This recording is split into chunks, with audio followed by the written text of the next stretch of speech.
Well, here we are. This lineup behind me represents the end of an era in my workshop.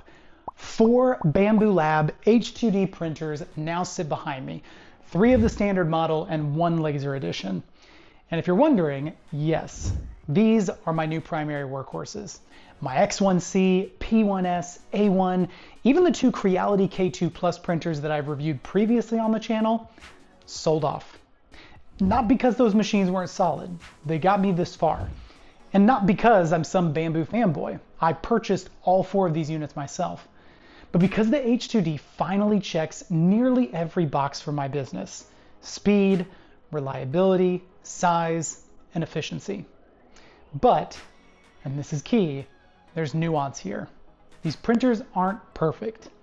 Today I'm walking you through my real-world experience after hundreds of hours of production use, and hopefully it helps you figure out whether this machine is worth your money, your space, and your trust. Let's kick things off with the specs, because that's where most people start their research. But I also think that there are some things worth mentioning here that stat sheets just don't always explain. The headline, of course, is the build volume, 350 by 320 by 325. For all those folks clamoring for years for a bigger Bambu printer, this is it, right? Well, here's the catch. There are exclusion zones that prevent you from printing on certain areas of the build plate in certain situations, and a lot's been made of that. But I want to take a moment to try and attempt to explain why. Because this printer uses a dual independent nozzle system where both hot ends sit side by side but slightly offset from one another, each nozzle can only physically travel so far across the bed before its carriage or body hits a mechanical limit. So the last 25 millimeters on either side of the x-axis is reserved for its respective nozzle. That means your left nozzle can't physically reach all the way to the right, and your right nozzle can't reach fully to the left. It's an engineering trade-off to keep things compact and reliable, but it does cut into usable space depending on how you're set up. So, considering this, in practice, single nozzle prints max out around 325 by 320 by 325. If you want to utilize the full 350 millimeter width, you're running both nozzles, but even then you're restricted by where certain colors sit. If you have a spool of black filament loaded on the left nozzle, it won't be able to reach into the right nozzle exclusion area, and vice versa. To really maximize something like that, you'd need multiple AMS units or multiple spools of the same color of filament loaded into each nozzle accordingly. For me, this hasn't really been a deal breaker, even with cosplay items or larger production parts, but it's worth being clear about because for some, this is the type of thing that starts to stifle all that excitement that came with finally getting a larger print volume. For Bambu, it's a worthy lesson that once you introduce that first asterisk, consumers are going to lose trust and wonder just how many more there might be. Dual 0.4 millimeter hardened steel nozzles come stock, capable of 350 degrees Celsius printing. Plenty for everything from PLA to CF nylon. And of course, there are alternatives and upgrade options, 0.2, 0.6, and 0.8 millimeter diameters depending on your project needs. I'll admit to only ever using the 0.4 nozzle for my entire 3D printing journey, but the high flow nozzles do intrigue me. Beyond the print head, you've got a heated chamber up to 65 degrees Celsius, which helps reduce warping on higher temp filaments and improves layer bonding. That's a big plus for folks doing ABS, ASA, or CF blends, especially in uncontrolled environments like garages or workshops. Bambu also added automatic venting. These motorized flaps up top pop open or close depending on the material and temperature requirements to keep the chamber environment consistent without trapping heat unnecessarily. This is such an appreciated feature for extreme seasons in the Midwest. Running printers on my workbench with tops off and doors open in the past has made my office space nearly unusable due to noise and heat, and I can already tell these vents help. Linear rails on the x-axis replace the carbon rods from the X1C, which improves rigidity and long-term durability. The belts driving the core XY motion system are beefier too, 10 millimeters wide compared to the narrower belts from previous models, which translates to better reliability and higher speeds. The H2D is also packed with AI, sensors, and other features to help compensate for issues mid-print. Nozzle pressure sensing and active flow rate compensation, for example, improves surface smoothness and edge sharpness. It also uses active vibration compensation and floating damper feet to minimize banding artifacts and counteract desktop vibrations. This feature is an absolute necessity because these printers move unlike anything I've ever seen. It's an artful dance, really, and one that really does impress when there is no loss on print quality when you've got 4 of these things shaking right next to each other. I will say that AI technology, like in most sectors right now, is helpful, but not perfect. One issue I have run into multiple times on multiple machines is an over-trigger of the nozzle clumping detection. This seems to happen most with darker colored filaments and non-bamboo spools. It's a bit of an inconvenience, but thankfully I can turn this off mid-print when it happens. Overall, this is built like a flagship product, and it needs to be because the price tag reflects that. Bambu has marketed this to the prosumer, and I totally acknowledge that this is a second ding against this machine. Excitement levels were so high for this release, and even the standard printer has a price tag that is likely a real damper on the hobbyist who just wanted the larger print volume and Bambu's reliability. They're investments for sure, but they could also be the last 3D printer you'll need, at least for a long while. Unboxing an H2D feels like classic Bambu, and it's on par with some of the most aesthetically packed products out there. Everything's organized, well protected, and intuitive. You've got individually labeled bags, an AMS unit that is expertly placed inside the printer, protective foam in every nook and cranny. Honestly, you're likely to miss a few pieces unless you're super meticulous. It's clear they want your first impression to be one of polish, not DIY frustration. But one thing I appreciated, especially compared to older models, is the clear setup sequence. The touchscreen guides you through everything: calibration, extruder alignment, AMS detection, step by step. Even if this is your first Bambu printer, it's hard to get lost during setup. The UI is snappy, responsive, and more approachable than what most hobbyist printers offer out of the box. Now, make no mistake, this thing's heavy. 68 pounds before you even load filament, and even heavier when boxed. It took some ingenuity to get it inside my house and downstairs to my office, let alone 4 of them. That said, Bambu has tried its best to accommodate for at least some of this, adding helpful handholds to the bottom of the unit, which is so appreciated after lacking something like that on other large, heavy printers I've owned, like the K2 Plus. Once it's in place though, I had my first print running in under an hour, including all the calibration steps, and that wasn't a benchy. I went straight to a full-scale Pokemon model. And I think that's a sign of confidence that Bambu's products have instilled in me. I just trusted that it would handle something larger right out of the gate, and it did. Calibration was smooth, nozzles were offset and aligned perfectly, and most of these are now automatically and sporadically done based on detection at the software level. It won't level the bed every time, for example, just when it detects that it may be needed. It's a far cry from the days of fiddling with various software settings, nuts, belt tensioners, and bed leveling sheets. Now, I want to pause a moment to highlight something that has certainly piqued potential buyers' interest and sent quite a few red flags waving in the air for folks. And judging by my scanning of various user groups online, there's been so much variance in answers out there that it's hard to get a real good one. I'm talking about power and energy consumption. Bambu has sent a bit of a shock through people by listing the machine's max power at 1320 watts. And this scared me a bit too, especially when I considered running 4 of them simultaneously. Now, to be clear, 1320 watts sounds massive for a 3D printer, but that's the theoretical maximum draw, meaning worst case scenario, all heaters blazing, chamber heating, fans at full tilt, no efficiency throttling. But in real world use, you'll almost never hit that, at least at a sustained level. But knowing those peaks exist is critical for safety, especially if you're building a print farm or running multiple units. So I started doing some real world testing using various smart tools. My office, unfortunately, runs off a single 20 amp circuit.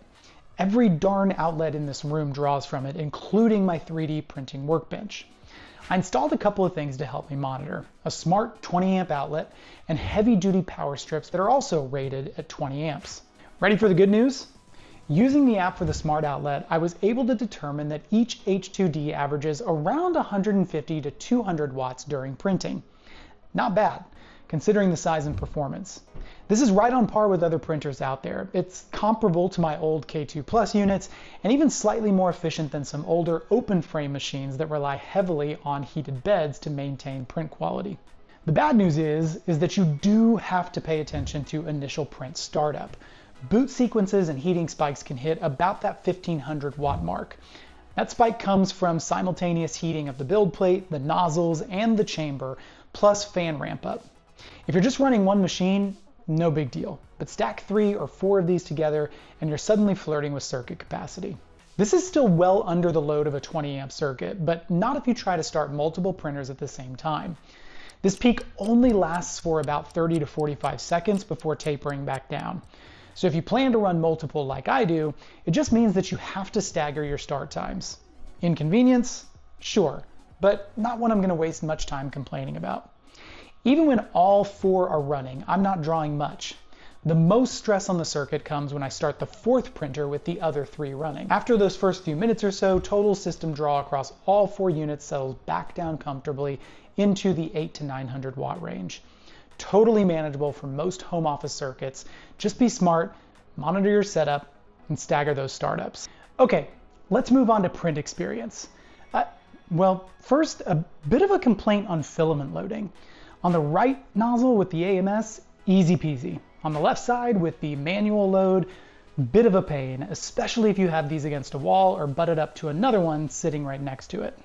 You have to sandwich yourself back, manually roll the filament up through the PTFE tubing to the tool head, and then in my experience, you have to hold it with a little pressure while navigating the touch screen until it finally grabs the filament. I mean, I'm nitpicking, but the headache here does add up when you have multiple machines or when you're constantly having to swap which spool is on the left extruder. And you're kind of constantly doing that if you're using Bambu Studio's new smart calculation on filament saving slicing.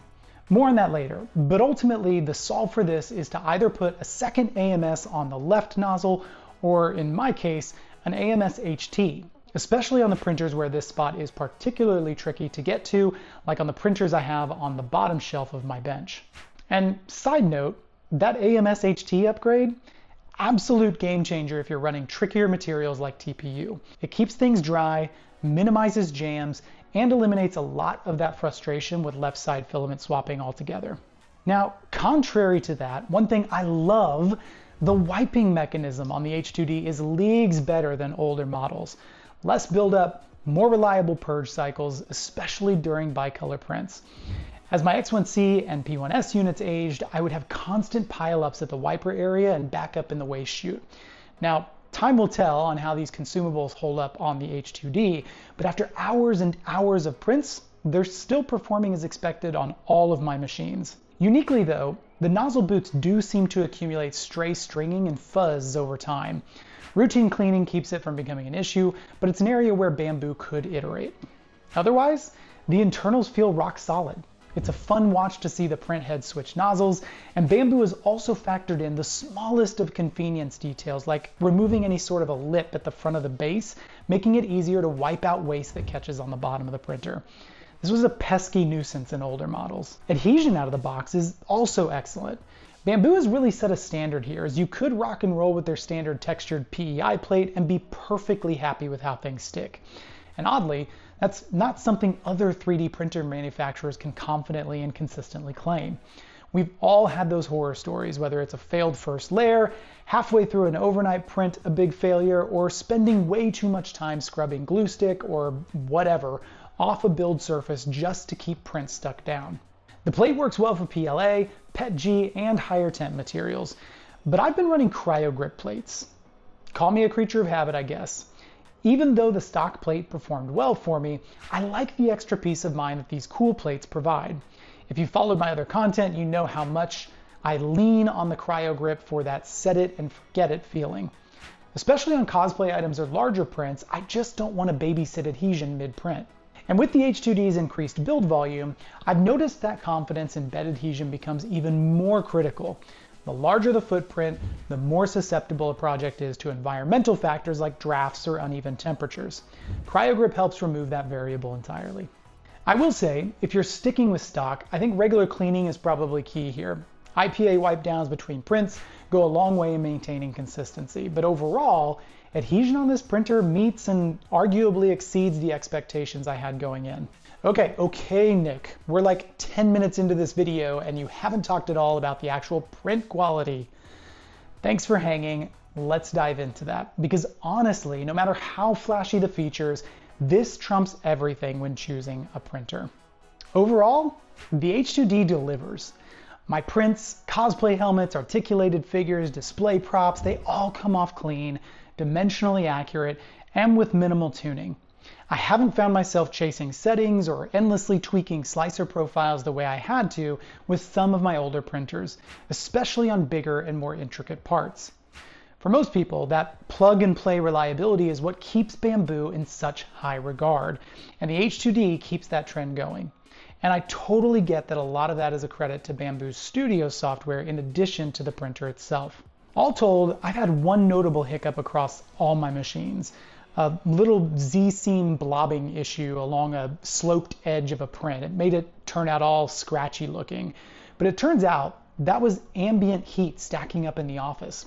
Summer temperatures, multiple printers, even with the H2D's automatic vents, you still need to manage your room temperature. I usually do so with a portable AC unit in my office, and I had accidentally turned that off overnight while this print was going. Womp womp. To be clear, this isn't a flaw of the printer, it's just physics. The H2D moves fast, and that chamber heats up during longer prints, especially with multiple units running. So if you're printing PLA in a 80, 85, even 90 degree room with poor airflow, expect heat creep, stringing, and quality issues no matter how premium the printer. Ambient control is part of the equation, especially with the speeds this thing pushes, and even with the upgraded convenience features like the automatic chamber vents. But when conditions are dialed, this thing flies. Dual nozzles cut time drastically on bicolor prints, zero waste purges in many cases, no color bleed between transitions, and with the AMS2 Pro, you're defaulting to 5 colors, giving you more flexibility without extra swaps. And I feel like I need to stop to say that again with a bit more emphasis, because this is where the H2D really starts to separate itself from every other printer I've used. I run a ton of 2-color prints, like this remarkable Spider-Man mask from DO3D. First off, but check the quality. This is just 0.2 layer height, and it's just mwah, beautiful. But just the front of this thing would easily take 3 days to print and produce tons and tons of waste as it changes colors literally every single layer throughout its 1,000-layer journey. On the H2D, virtually zero waste. It doesn't need to purge filament to prevent color bleed because each nozzle is dedicated to just its single color. So instead, it can make a simple 6-second switch between nozzles, prime, and keep chugging along. On this particular model, Bambu Studio actually summarizes the time and material savings for you, and the numbers are wild. You're saving 243 grams of filament and avoiding 1,077 color changes compared to running this job on a single nozzle printer. And oh yeah, it takes half the time at just 24 hours.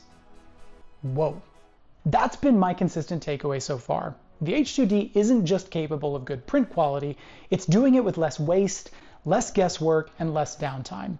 And that adds up fast, especially for high volume or production focused users like me. So if you came to this video just to hear a guy's thoughts on the printer alone, well, you can stop here and move on with life. I hope I helped. But I want to shift focus for the rest of this review to the extras. Let's talk first about the AMS2 Pro, because it might be more of a buying factor than you're giving it credit for. And the good news is you can pick one of these up even if you don't use it with an H2D. And it's worth it. The AMS2 Pro takes everything people loved about the original AMS and addresses the pain points: speed, reliability, and material handling.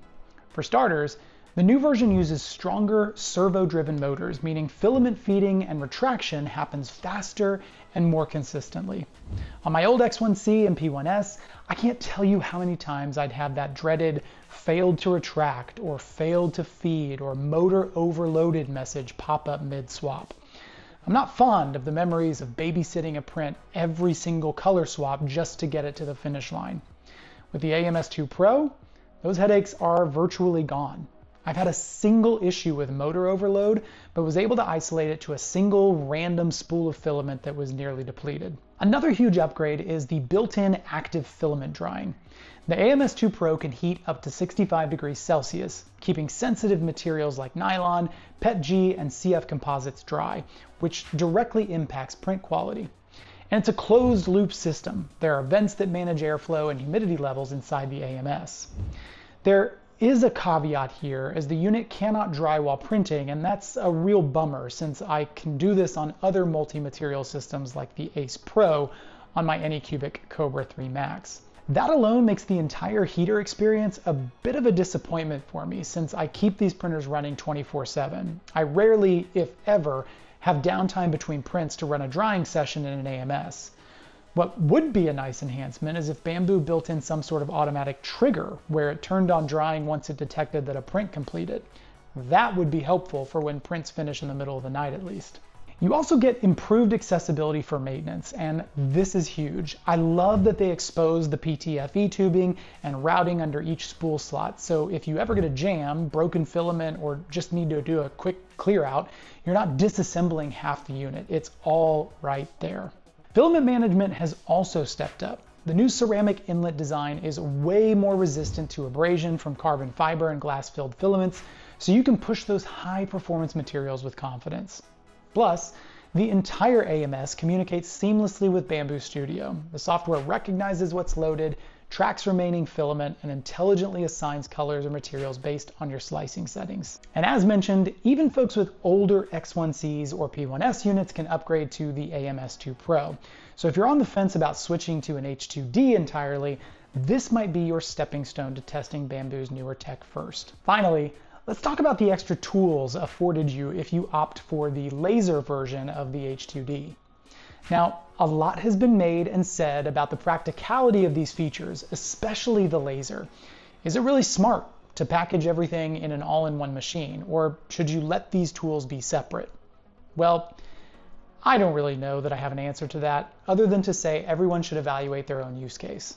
What you're getting, to be specific, is a modular add-on system for the H2D laser version. The bundle includes a cutting tool for vinyl, a pen plotter attachment for things like stencils or decorative designs, and the big ticket item, the laser engraving and cutting module. I personally bought the 10-watt laser version, which is geared more toward light engraving and thinner material cuts like wood veneers, acrylics, or leather. But there's also an optional 40-watt laser module for those planning to do more serious cutting work, but I haven't explored that yet. I've already seen some practical use for both the laser and cutter. Recently, a customer commissioned me for a Jason Voorhees mask, and where I normally would have had to either multicolor print or paint on these little red details, I was instead able to design the triangles in Bambu Suite and cut them in matte vinyl, which stuck right onto the mask. For me, this is a major unlock in my ability to offer even more detailed and accurate props. It also speeds up those finishing details, keeps costs lower, and helps avoid wasting filament or risking failed multicolor prints when all you really need is a clean little decal. Now, there is a bit of a learning curve to all of this and to using Bambu Suite, but thankfully Bambu thought ahead to preload some tutorials into the software. They're worth running through just to feel more comfortable around working with knives and lasers. It also helps orient you to switching out the toolhead and the different build platforms required for each use case. On the laser side, I'll admit I've used it one single time. I don't see myself leaning into this medium too much, but it's helpful to know that it's there when and if I need it. And I'll be honest, the first time you laser engrave something, it upped the Batcave vibes in here for sure. If nothing else, it was a remarkable experience to say that I was making something that was laser engraved. Another driving factor behind my lack of use when it comes to the laser is the absolute need to vent the printer outside. You can either do this or purchase Bambu's pricey smoke purifier. Either way, it's a must because even if you're just doing a quick engraving, let alone laser cutting, the fumes and odors come fast and furious. And here's where I'll press pause for a second, because safety cannot be overstated here. This isn't just about a smell lingering in your room. Laser cutting wood and acrylic and other materials generates particulates and fumes that can be dangerous if not properly ventilated. Bambu does build in door sensors and airflow controls, but it's on you to follow proper safety practices. To accomplish my test use of the laser, I moved the printer over to my office window so that I could properly vent it. The results were fun, but just based on how much smoke I could see, I can tell that routine maintenance and cleaning will be an absolute must if you're constantly using the laser. The machine does come with a special crumb tray and removable slats for cutting operations, which help catch debris, but it's still on you to keep it clean and avoid buildup on the rails, the bottom of the tool head, and anywhere else that could affect your next 3D print. To temper the overreaction that this has gotten online though, it's really no different than anything else. Maintain your machine and it'll last. I do have slight concerns though that even with proper cleaning, you risk introducing some smoky flavoring into your 3D prints. I guess that could just be a new selling tactic, scented prints, but it's not necessarily one that I'm interested in. So, final thoughts. The H2D, is it over-engineered? Maybe. It certainly feels like Bambu threw every idea they had onto the table with this one. But for my workshop, efficiency, reliability, and speed, it just checks every box. It helped me cut down to just 5 printers instead of the 7 that I had previously. And that's not just for space reasons either. Fewer printers, fewer points of failure, fewer maintenance headaches, and the H2Ds have been reliable enough that I'm comfortable consolidating. And yeah, I did say 5 printers. If you have a puzzled look on right now, I do still have my Anycubic Cobra 3 Max for the really big prints. The H2D is not perfect, but for high output, multi-material work, this is Bambu's best system to date. If you're considering one, drop your questions below. I'll keep putting these machines through their paces and I'll share what I learned along the way. If you're still debating whether the price tag matches the value, stick around. Long-term performance, maintenance quirks, and how these hold up with daily production work is where the real story will unfold. Make sure to like this video and subscribe to the channel to follow along. Thanks for watching. See you in the next one.